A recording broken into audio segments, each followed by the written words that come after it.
अगर आपकी भक्ति सच्ची हो तो क्या भगवान सच में प्रकट हो सकते हैं? सच्ची भक्ति पत्थर को भी भगवान बना देती है। एक छोटे से नगर में एक महिला रहती थी। उसका जीवन साधारण था, लेकिन उसका हृदय असाधारण भक्ति से भरा हुआ था। वह थी माता लक्ष्मी की अनन्य भक्त। उसने अपने घर के छोटे से मंदिर में माता लक्ष्मी की एक सुंदर मूर्ति स्थापित की, लेकिन वह मूर्ति उसके लिए सिर्फ पत्थर नहीं थी। वह सच में उसे अपनी मां मानती थी। हर सुबह ब्रह्म मुहूर्त में उठती, स्नान कर शुद्ध वस्त्र पहनती और बड़े प्रेम से माता को स्नान कराती। धीरे से जल अर्पित करती और कहती, मां, मेरे जीवन में कृपा बनाए रखना।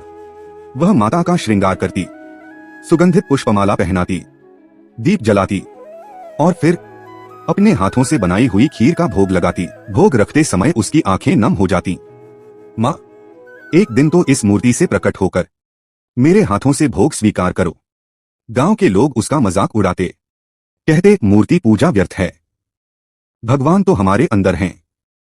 लेकिन वह मुस्कुराकर कहती, भगवान अंदर भी हैं, पर सच्चे प्रेम से पुकारो तो पत्थर में भी प्रकट हो सकते हैं।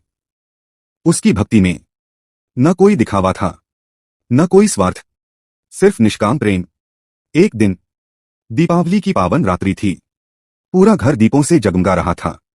उसने विशेष प्रेम से खीर बनाई, केसर और मेवों से सजाई और हाथ जोड़कर रोते हुए बोली, मां, अगर मेरी भक्ति सच्ची है तो आज साक्षात प्रकट होकर भोग स्वीकार करो।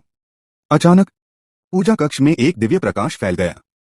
घंटी अपने आप बजने लगी, पूरा वातावरण सुगंध से भर गया और उसी क्षण मूर्ति से एक तेजस्वी ज्योति प्रकट हुई। उसके सामने साक्षात माता लक्ष्मी विराजमान थीं।